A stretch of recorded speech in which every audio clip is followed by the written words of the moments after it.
It killed more people in 24 weeks than AIDS killed in 24 years. More people died from it in a single year than from the Black Death during the entire 14th century. It struck faster than any disease in recorded history, moved through populations with a comprehensiveness that defied every biological expectation, and vanished, not entirely, never entirely, leaving behind a silence so vast and so disorienting that the civilization it moved through spent decades unable to process what had happened. Unable, or unwilling. The distinction in this case is not entirely clear. The year is 1918. The Great War, what the people living through it called it, not yet knowing there would be a second one that would require them to number the first, is in its fourth and final year.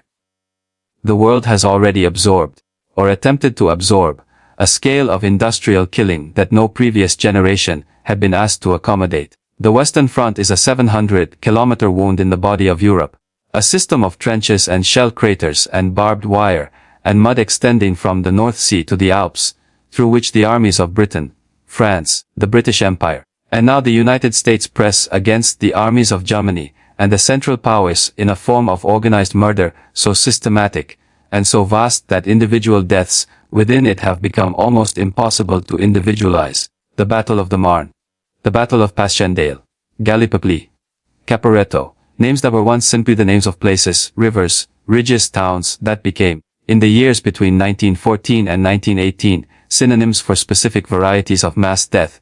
Into this world already saturated with death, already stretched to the limits of its institutional capacity for managing mass mortality, something else was moving. Not along the front lines. Along every line, every road and railway and shipping lane that connected the nations of the earth. Through every port, every military camp, every factory, dormitory, and urban tenement, and urban tenement and ruin beings breathed the same air, and touched the same surfaces, and lived in the proximity that human civilization requires, and that infectious disease exploits without mercy. It was invisible. This is the first and most important fact about what was coming in 1918. And it is a fact that the people living through the spring and summer that year could not have properly appreciated. Even if they had been told, the thing that was going to kill more of them than the war was not visible, not tangible, not something that could be aimed at, or sheltered from, or negotiated with. It had no general and no command structure, and no political objective. It was a fragment of genetic material wrapped in protein, so simple in its construction that the question of whether alive in any meaningful biological sense was, and remains, genuinely contested among scientists. And it was moving through the bodies of the soldiers, and the sailors and the nurses and the factory workers, and the farmers and the children of 1918, with the patient, purposeful efficiency of an entity that had been evolving for exactly this opportunity. The influenza pandemic of 1918, the Spanish flu, as history named it through the accident of wartime censorship and Spanish press freedom, killed between 50 million and 100 million people in approximately 24 months. The range of uncertainty in that estimate is itself a historical document. The record-keeping of 1918, in many parts of the world, was simply not adequate to count the dead with precision. In India, where colonial administration was not designed to track disease mortality in rural populations, the dead may have numbered 17 million or more. A figure that represents more deaths than the country had experienced from any single cause in recorded history. In a country with recorded history going back 3,000 years. In Western Samoa, 22% of the entire population died within weeks of the virus's arrival. In Philadelphia, the public health infrastructure collapsed so completely that the dead lay in homes for days, unattended, while the city's steam shovels dug mass graves in the cemeteries. And yet, almost no one today can name the physician who first characterized the second wave's lethality. Almost no city has a monument to the nurses who died in its wards. The poets who wrote about the trenches are taught in schools across the English-speaking world. The poets who wrote about the pandemic are almost unknown. The war is remembered with the full institutional weight of a century of commemoration. The disease that killed more people than the war is, in the cultural memory of the nations it devastated, nearly absent. This is the story of why. And this is the story of what happened. And this is the story of what we are still, a century later, still learning to understand. To understand the 1918 influenza pandemic, You must first understand what influenza is, and why the 1918 strain was something that the influenza of the world knew could not have prepared anyone for. Influenza is an ancient enemy. Hippocrates described what may have been an influenza epidemic in 412 BC. Major influenza outbreaks had swept through Europe and Asia at intervals throughout the recorded historical period, recognized by their characteristic symptom profile. The sudden onset of fever, the severe muscle aches, the prostrating fatigue, the respiratory involvement, and managed, as pre-modern medicine managed most epidemic disease, through a combination of prayer, isolation of the visibly ill, and the hope that the outbreak would exhaust itself before it exhausts the population. In ordinary influenza seasons, this strategy was adequate, or at least survivable. Influenza typically killed the elderly, the very young, and the already weakened. It followed a mortality curve shaped like a U, high death rates at the extremes of age, low in the middle. It was dangerous. It was not, in ordinary circumstances, civilization, threatening. The 1918 strain was not ordinary influenza. The mortality curve it produced was shaped like a W, with the additional catastrophic peak in the center representing the deaths of young adults between 20 and 40 years old. This was not merely unusual. It was biologically unprecedented in the recorded history of influenza epidemiology. Healthy young adults, the most physically capable members of any human population. The people whose immune systems were strongest and most fully developed. The soldiers and nurses and factory workers on whose physical capability, the entire war effort, and the entire wartime economy depended, were dying from this disease at rates that older and younger people were not. They were dying faster, more severely, with a specific pathological picture that experienced physicians found unfamiliar and frightening in ways that ordinary influenza did not produce. The mechanism, understood only decades later, through the tools of molecular virology that 1918 medicine could not have imagined, was the cytokine storm. The immune system, encountering a pathogen so novel that it had no specific antibodies prepared, mounted its maximum possible response, a cascade of inflammatory signals, cytokines, that called every available immune resource to the site of infection. In a healthy young adult with a fully developed, vigorous immune system, this maximum response was devastatingly, paradoxically lethal. The inflammation flooded the lungs with fluid.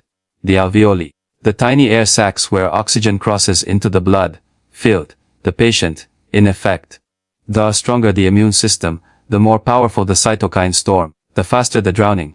The fittest people died fastest. This biological paradox, health as a death sentence, was not understood in 1918.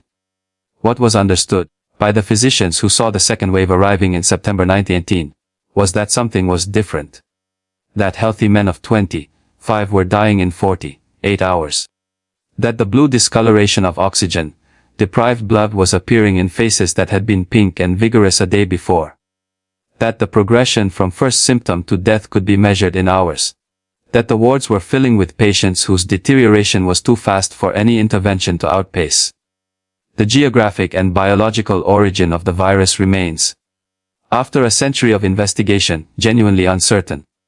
The most carefully examined candidate is the United States, specifically the military training camps of Kansas, where a severe respiratory illness was documented in early 1918. Haskell County, Kansas, where a rural physician named Loring Minor sent an alarming report to U.S. public health authorities in January 1918, describing an unusually severe wave of influenza, has been proposed as the earliest documented site. The enormous Camp Funston at Fort Riley, Kansas, where hundreds of soldiers reported sick on a single day in March 1918, is the most cited specific location. But the candidacy of Kansas is contested. British researchers have pointed to a severe outbreak of respiratory illness at a military camp in Naples, France in 1916 and 1917, whose pathological description resembled the 1918 pandemic strain. Chinese origins have been proposed, linked to the movement of Chinese labor corps workers to Europe in 1917. An East Asian origin is consistent with the known epidemiology of influenza. Most major pandemic influenza strains of the 20th century originated in East or Southeast Asia, where the proximity of humans, pigs, and domestic poultry creates the conditions for the viral recombination that generates novel pandemic strains. What the genetic analysis of the reconstructed 1918 virus, accomplished by Jeffrey Taubenberger and his colleagues at the Armed Forces Institute of Pathology, working from preserved tissue samples in the 1990s and early 2000s, has established a strain was a novel H1N1 virus with an entirely avian origin, distinct from all previously circulating human influenza strains. Its closest relatives were avian influenza viruses. It had adapted to efficient human-to-human transmission through a series of genetic changes that, at the time of the pandemic, no human immune system had ever been exposed to. The world's population was immunologically virgin territory.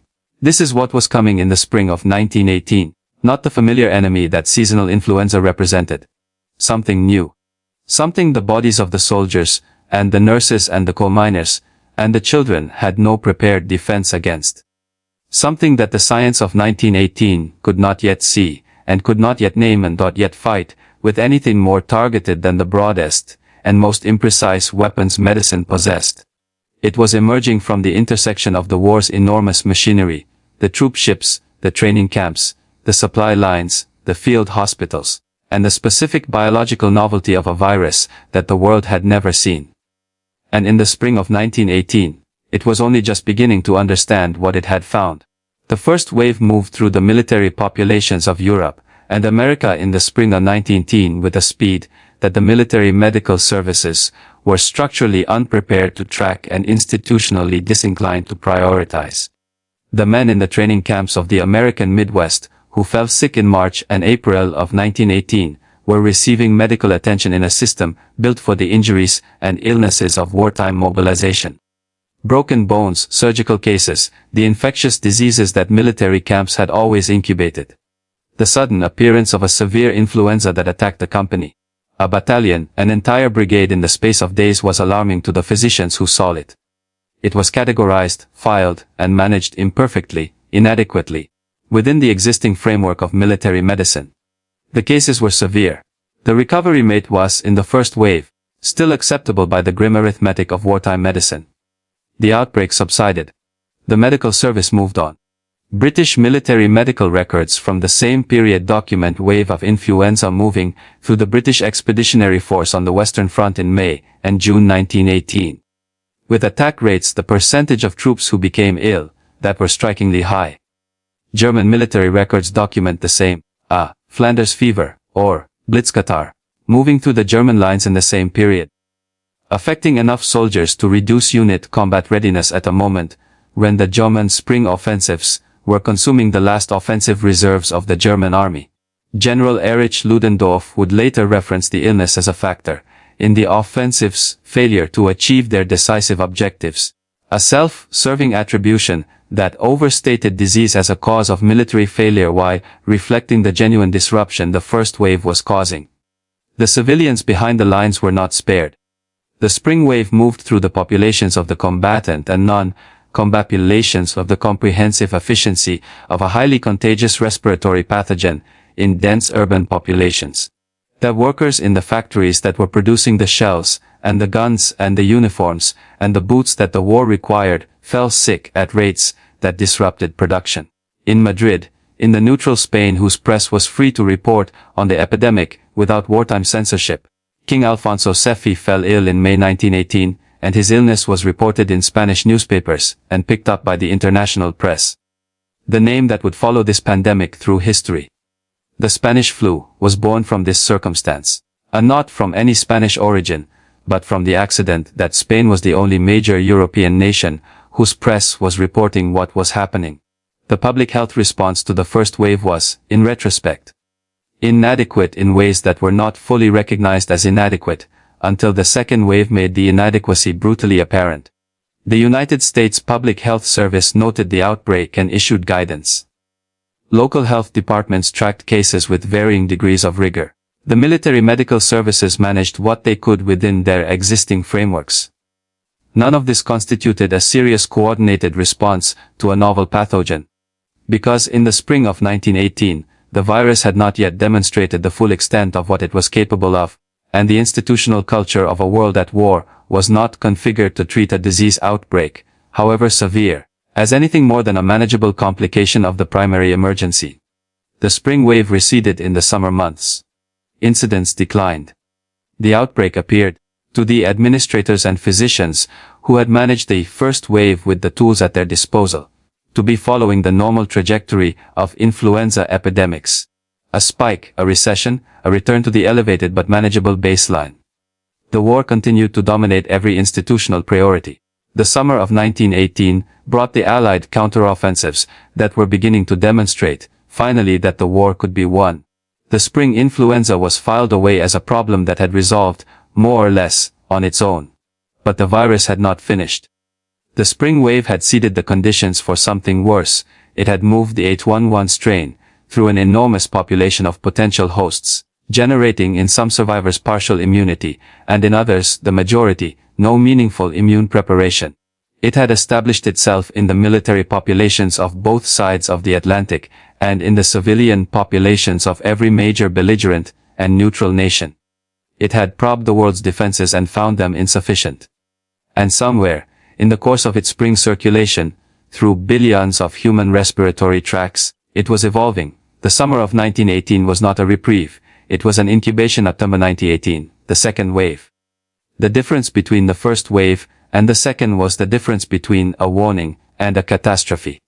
Between a manageable crisis and the collapse of everything designed to manage crisis. The physicians who had treated the spring wave and seen it pass were about to treat something that the spring had not prepared them for.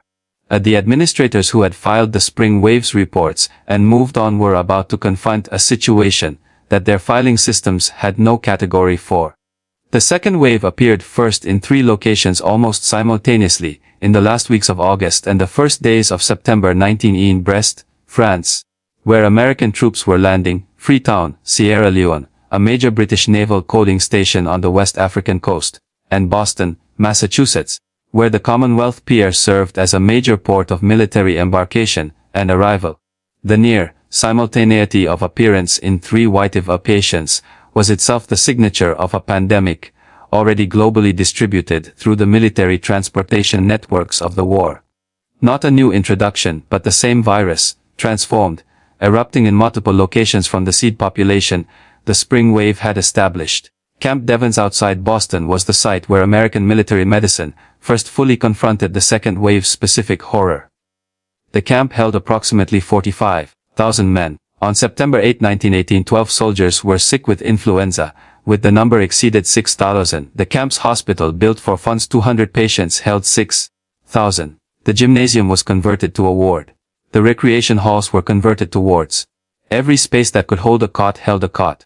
And the men in those cots were dying in a way that the physicians attending them could not have anticipated, and could not explain.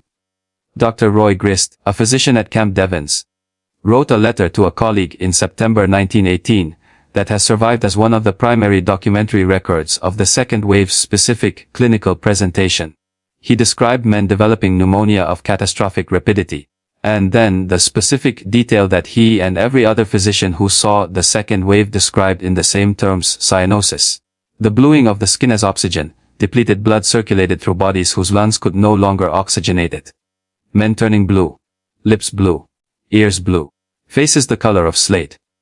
It was not a symptom that physicians associated with influenza. It was a symptom they associated with drowning. And it was accurate. The men were drowning in the fluid that the cytokine storm was pouring into their lungs from the inside. Dr. Victor Vaughan, the Surgeon General of the Army, visited Camp Devens, and later wrote that the experience had altered his understanding of what epidemic disease was capable of doing to a human population. He described the dead being carried out as fast as medical staff could move them.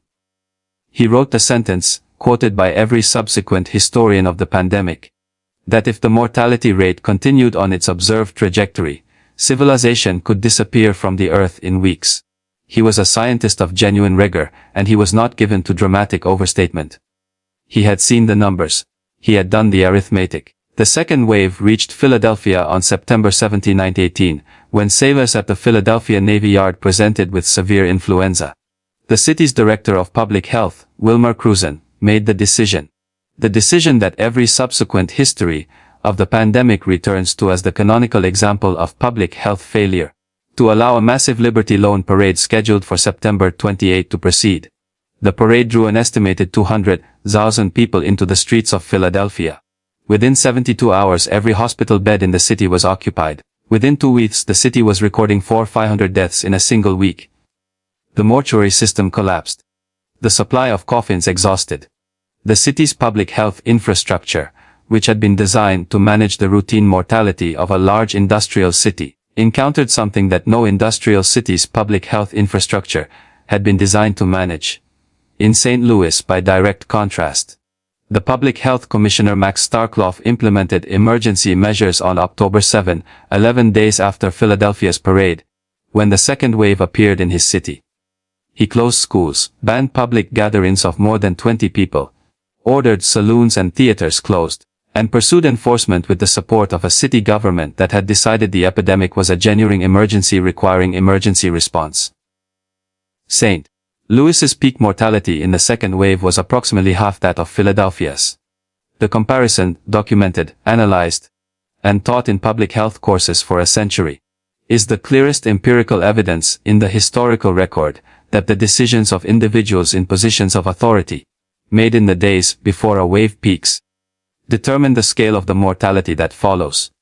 The second wave was moving globally while Philadelphia and St. Louis were making their divergent decisions. In India, where the British colonial administration was focused on the war effort and on the political tensions that were building toward the independence movement, and where public health infrastructure outside the major cities was minimal, the virus moved through rural populations with nothing to slow it. In South Africa, in Australia, which had initially benefited from its geographic isolation but could not maintain quarantine forever, in Brazil, in Japan, in the island populations of the Pacific, where the absence of previous exposure to any influenza strain left communities with no partial immunity of any kind. The world was discovering, in the autumn of 1918, something about itself that it had not known. That the transportation networks and the trade routes, and the military supply chains, that connected the modern world into a single integrated system, were not merely channels of commerce and military supply. They were channels of disease. What moved along them did not ask for permission. What moved along them moved everywhere, at the speed of ships and trains, with the democratic indifference of a pathogen that could not read the nationalities and social classes of its hosts. October 1918. The month that the pandemic killed more Americans than any month in the history of the Republic. The numbers require confrontation in their specificity, because the usual human tendency to absorb large mortality numbers as abstractions must be resisted if the scale of what October 1918 actually was is to be properly understood. In a single month, the Spanish flu killed approximately 90,000 Americans. Every day of October 1918 was, in terms of American disease mortality, a catastrophe that would, in any other month of any other year in American history, have constituted a national emergency. Accumulated across a month, these daily catastrophes produced a mortality curve whose steepness and peak have no parallel in the model of American public health record keeping. The healthcare system, which had already been strained by the war's demand for physicians and nurses deployed to military service, which was operating with reduced civilian medical staff throughout the country, did not merely bend under the October load. It broke. Hospitals across the United States reported occupancy rates 200%, more figures that have no operational meaning in terms of actual medical care provided, because patients cannot be meaningfully cared for at those densities. What they mean is that people were placed in spaces that held beds, and medical staff moved among the beds doing what they could, which was not very much, because what medicine could do in October 1918 for a patient with influenza or pneumonia was limited to supportive care, keeping the patient hydrated, keeping the airway as clear as possible, treating secondary bacterial infections with the only tools available. And supportive care was not sufficient against the second wave's lethal pace. Nurses died in their hundreds. This is the statistical and moral reality of healthcare work in a severe respiratory pandemic. The people whose work requires proximity to the sick are exposed in every working hour to the pathogen they are treating. The nurses of 1918, mostly young women, some of them volunteers with minimal training, some of them recent graduates of programs, compressed to supply the bodies the wards needed, worked in wards where the death rate among the patients they were caring for was measured in percentages large enough to be seen from a single shift's beginning to its end. And some of them fell sick. And some of those who fell sick turned blue and died in the 48 hours that the second wave allowed. The nursing mortality of October 1918 has never been precisely calculated. The numbers would be, if anyone calculated them, large enough to constitute, on their own, a significant public health catastrophe in a normal year. The social fabric of American cities frayed in October 1918, in ways that the historical record preserved through the accumulated testimony of ordinary people in ordinary circumstances, confronting an extraordinary emergency. Schools closed. Churches cancelled services. Theaters, saloons, dance halls. Every space of public gathering that the cities had built to hold their populations in community were shuttered by public health orders whose enforcement was always imperfect and whose compliance varied by neighborhood, by economic class, by the specific calculations of individuals who needed to work to eat and could not afford the luxury of staying home in the way that public health guidelines recommended. Gauze masks appeared on the faces of people in the streets of cities where they were mandated. The photographs survive, rows of streetcar conductors in masks, crowds at public events where masks were required. The strange visual normalization of a face, covering culture that appeared in the urban centers of the United States for the first time in recorded history. The masks of 1918 were not effective by modern standards, the weave of the gauze was too open to filter viral particles, and the fit was too loose to prevent leakage around the edges. But they represented a visible public commitment to the idea that individual behavior could reduce transmission. And the communities where mask wearing was widespread and consistently enforced had measurably better outcomes than those where it was not. In the military camps of the United States and Europe, the October mortality was particularly devastating because the demographic profile of soldiers, healthy young men of exactly the age at which the second wave was most lethal, made them maximally vulnerable to the cytokine storm mechanism. Soldiers who had survived 4 years of industrial warfare, who had been in the trenches at Passchendaele and the Somme and Verdun, who had demonstrated the physical and psychological resilience to endure the worst that human military organization could produce, were dying in their bunks from influenza faster than they could be moved to the hospital tents. The irony was not lost on the medical officers who recorded it. The war had tested these men against everything imaginable. It had not tested them against this. The global picture in October 1918 was, if anything, worse.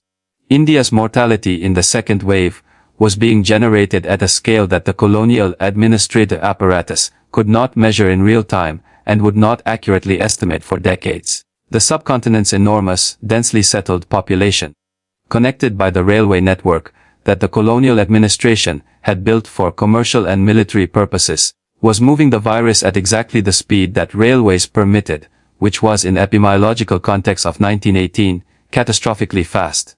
A village populations where every adult was simultaneously ill have no capacity to care for their own sick, to grow or distribute food, to maintain the basic social functions that human settlement requires. People died not only from the pneumonia, but from the secondary consequences, the starvation, the exposure, the complete breakdown of the social infrastructure of care.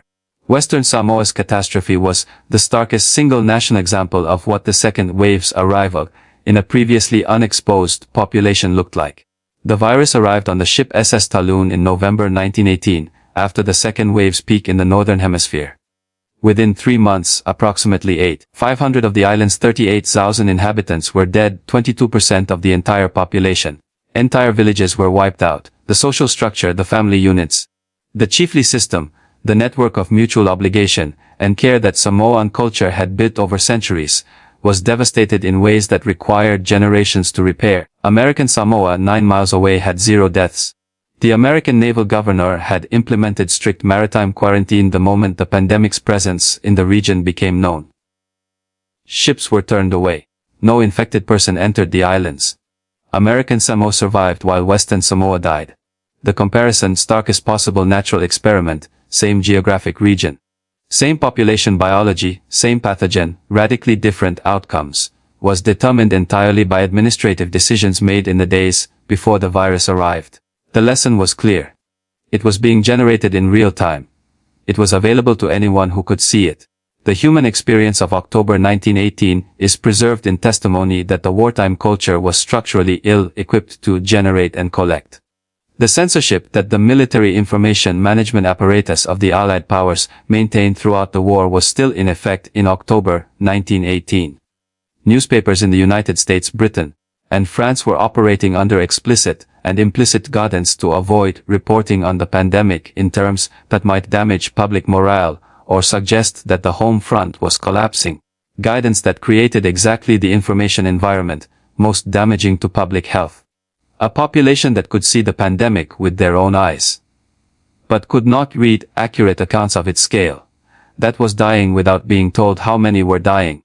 That was being asked to take protective precautions without being given the specific information about the disease's progression and lethality that would have made the rationale for those precautions comprehensible. Philadelphia's citizens experienced this gap between visible catastrophe and reported reality with particular acuteness. The families walking past houses where bodies lay for days. The communities watching their neighbors disappear at a rate that nothing in living memory had prepared them for. The factory workers watching colleagues simply fail to appear one morning, and then another morning, and then discovering that the colleagues had died. These were experiences that the newspapers were not fully reporting and the public health announcements were not adequately explaining. The result was not calm acceptance. It was a complex mixture of grief, fear, practical resourcefulness, and the specific psychological damage that comes from processing an enormous collective trauma without the social and institutional support that makes trauma processing possible. The caregivers, the nurses and physicians and volunteers and family members who sat with the dying, left in letters and diaries and the rare published memoir. Testimony that is among the most powerful primary source material of the early 20th century. Not because of its literary quality, though some of it has genuine literary power, but because of its specific, witnessed, personal truth. These were people describing what they saw and heard and felt in the wards and the bedrooms where the second wave's victims spent their last hours. The blue faces, the labored breathing, the moment when breathing stopped, the silence that followed, and then the turn to the next bed, and the same progression, the same silence, the same turn. Worldwide, October and November 1918 tested every institution of every society that the pandemic touched. Religious institutions, asked to provide comfort and community in circumstances that their traditions had not specifically prepared them for, adapted with varying degrees of practical effectiveness. The closure of churches for public health purposes, implemented in many American and European cities, created a specific kind of anguish for communities, whose entire framework for understanding death and grief was structured around religious ritual and religious community. The dying were dying without the sacramental support their traditions promised. The dead were being buried without the funerals that turned individual death into collective acknowledgement. The economic disruption spread from the healthcare system outward, through every sector of the economy that depended on human labor. Coal production in Pennsylvania, the fuel that heated the cities and powered the factories, dropped significantly as miners fell sick. Steel production was disrupted. The transportation system was disrupted as drivers and conductors and railway workers took sick. The food distribution system, the supply chains that moved food from farms to cities, was disrupted at multiple points by the simultaneous illness of workers at every stage. Cities that were already managing wartime food restrictions faced the additional challenge of a distribution system operating with a fraction of its normal workforce. Government responses varied enormously by city, by state, by national context. Some public health officials had the authority, the political support, and the personal courage to implement emergency measures quickly and maintain them consistently through the peak. Others delayed, equivocated, or responded to economic and political pressure to reopen businesses and allow public gatherings before the epidemic had actually subsided, producing the secondary peaks that the historical record documents in multiple American cities. Peaks that occurred precisely when premature relaxation of control measures allowed the virus to spread through the population that had been temporarily protected. The pharmaceutical industry of 1918, a sector still in its early developmental phase, lacking both the regulatory framework and the scientific tools that subsequent decades would produce, responded to the pandemic with the aggressive marketing of products that ranged from infective to dangerous. Proprietary remedies, patent medicines, preparations of dubious composition, and no demonstrated efficacy against influenza were advertised and sold to a terrified population with more money than information. The aspirin that physicians prescribed in doses we now know were far too high, doses that could themselves cause pulmonary edema, potentially worsening the very symptom that the second wave's pneumonia was producing, represented the state of the art of pharmaceutical intervention in 1918. It was not enough. It was not close to enough. And through all of it, the collapsing hospitals, the mass graves, the masked faces on the streets, the newspapers that were not fully reporting what was happening, the remedies that could not work, the institutions that could not cope, the war continued. The armistice negotiations that would end the fighting on November 11 were proceeding in parallel with the pandemic's October peak. Soldiers were dying on the Western Front from bullets and gas, and the normal machinery of industrial warfare, and dying in the field hospitals behind the front from influenza, and in the war calculus both kinds of deaths were being counted and managed and, insofar as possible, absorbed. The armistice came on November 11. The celebrations were enormous. The streets filled with the surviving population expressing, in noise and movement and physical contact, the relief and the grief and the exhausted joy of a world that had thought the killing was finally over. The pandemic was not over. The second wave peaked in late October and began its slow recession in November 1918. The recession was not a resolution, it was a reduction. A decline in the weekly mortality counts from the catastrophic peaks of October toward levels that were still far above any normal influenza season's mortality. But that represented, for the institutions that had been overwhelmed for 2 months, a relative breathing space. The third wave arrived in the early months of 1919. It was less lethal than the second wave. The pool of immunologically susceptible young adults had been partially reduced by the deaths and infections of the second wave, and there is some evidence that the virus itself was evolving toward lower lethality as natural selection operated on the viral population. But it was still a genuine pandemic wave, still killing people at rates that would have constituted a public health emergency in any previous year, still producing secondary bacterial pneumonias in patients whose pulmonary defenses had been compromised by the primary viral infection. The Paris Peace Conference of June 1919 unfolded against the backdrop of the third wave. The leaders of the Allied powers, President Woodrow Wilson of the United States, Prime Minister David Lloyd George of Britain, Prime Minister Georges Clemenceau of France, gathered in Paris to construct the post-war settlement that would determine Europe's political order for the subsequent decades.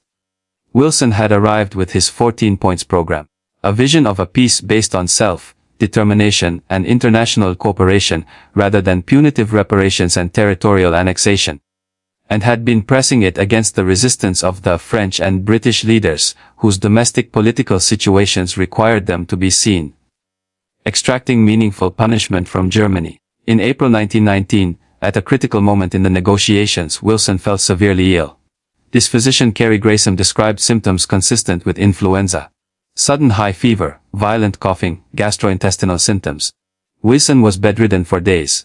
When he recovered sufficiently to resume negotiations, his close associates, including Herbert Hoover and Ray Stannard Baker, documented changes in his behavior and judgment that they found alarming: impaired concentration, emotional volatility, difficulty tracking complex arguments, a sudden, uncharacteristic willingness to concede points on reparations and territorial questions that he had previously held firm on. Wilson's neurologist, examining the documented record decades later, concluded that he had likely suffered neurological sequelae from his influenza. Possibly a small stroke, possibly the direct neurological damage that the 1910 virus was capable of inflicting, possibly the general cognitive impairment that severe influenza produces in its acute phase, and that can persist for weeks afterward. The Treaty of Versailles that Wilson signed, with its enormous German war guilt clause, its punitive reparations, its territorial settlements that violated the self-determination principle Wilson had championed, was not the treaty Wilson had come to Paris to negotiate.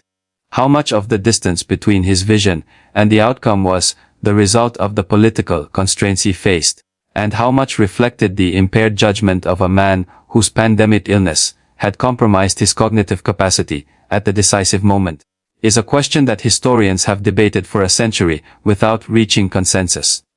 What is established is the temporal coincidence. The moment Wilson gave ground was the moment after his illness. The treaty that followed contributed. Through the chain of historical causation that runs from Versailles to Weimar, to the Great Depression to Hitler, to the conditions of the Second World War.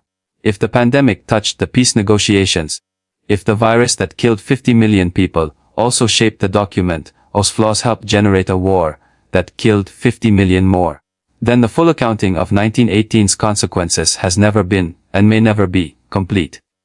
The virus itself did not disappear with the pandemic's end. The H1N1 strain of 1918, in progressively attenuated forms, continued circulating in human populations throughout the 20th century. It contributed its genetic material to the influenza strains that caused the 1957 Asian flu pandemic and the 1968 Hong Kong flu pandemic.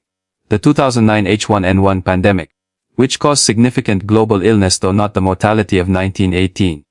Partly because some older populations had residual immunity from exposure to related strains decades earlier, was caused by a descendant of the 1918 lineage. The 1918 virus never truly ended.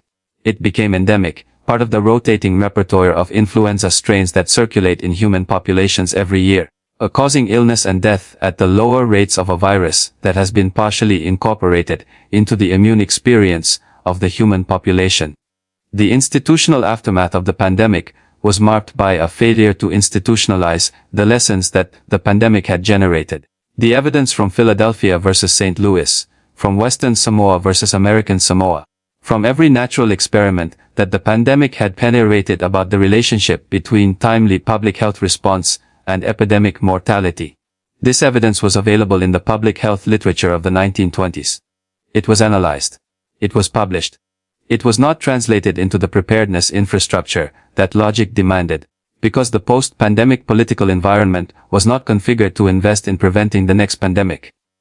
The mood of the 1920s, the relief, the celebration, the deliberate forward motion away from the catastrophes of the previous decade, was not hospitable to the kind of sustained institutional investment in future pandemic preparedness that the lessons of 1918 warranted. The forgetting was not complete. It was never complete. But it was sufficient to leave the world, when the next pandemic arrived, less prepared than the evidence from the last pandemic had made possible. The most remarkable thing about the 1918 pandemic is not that it happened. Pandemic influenza had happened before, and would happen again, and the biological mechanisms that generate novel pandemic strains have not changed in the centuries since. What is remarkable is how thoroughly the world forgot it.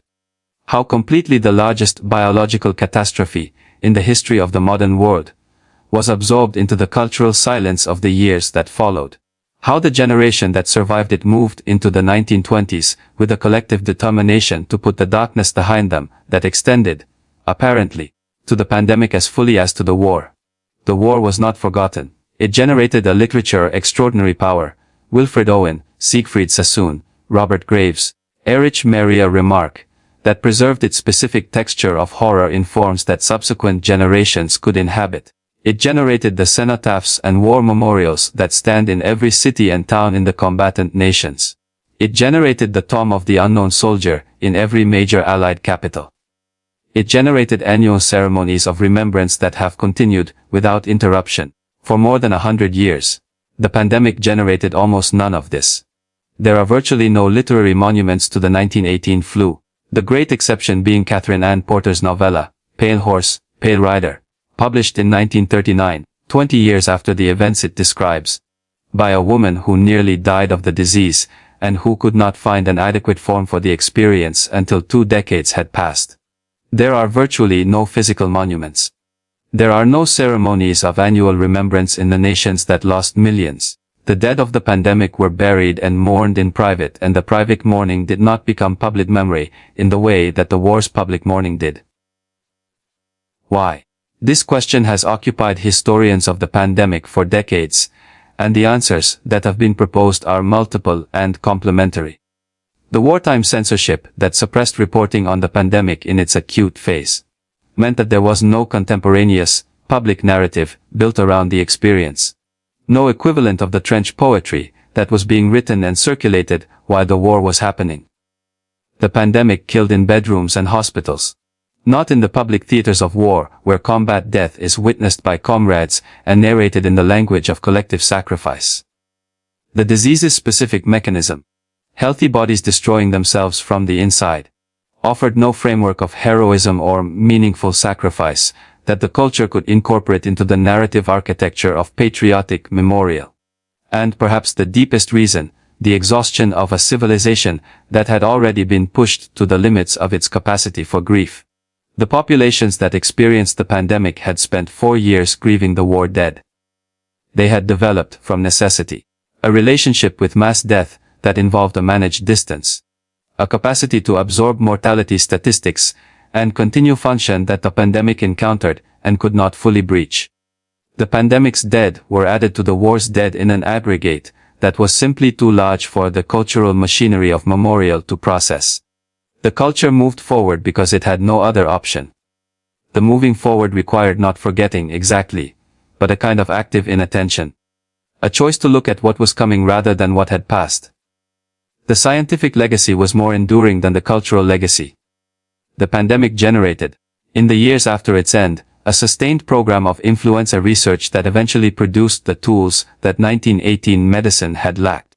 The isolation of the influenza virus in 1933 by Wilson Smith and his colleagues at the British Medical Research Council opened the era of modern influenza virology. The first influenza vaccines developed in the 1940s by Thomas Francis Jr. and Jonas Salk, the same Salk who would later develop the polio vaccine, provided the first genuine prophylactic tool against the pathogen that 1918 medicine could not even see. The World Health Organization's Global Influenza Surveillance Network, established in 1952, created the International Early Warning System for Pandemic Influenza that has been the primary tool of pandemic preparedness for 7 decades.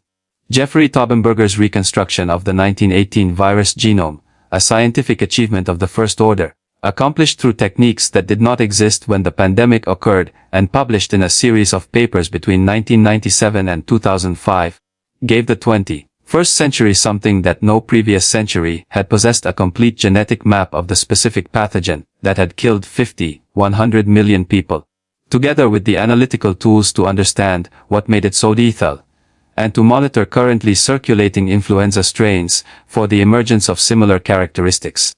This knowledge is directly operative in current pandemic preparedness, the seasonal influenza vaccines that are reformulated annually to match the circulating strains, the pandemic preparedness plans maintained by national public health agencies, the WHO's influenza monitoring protocols.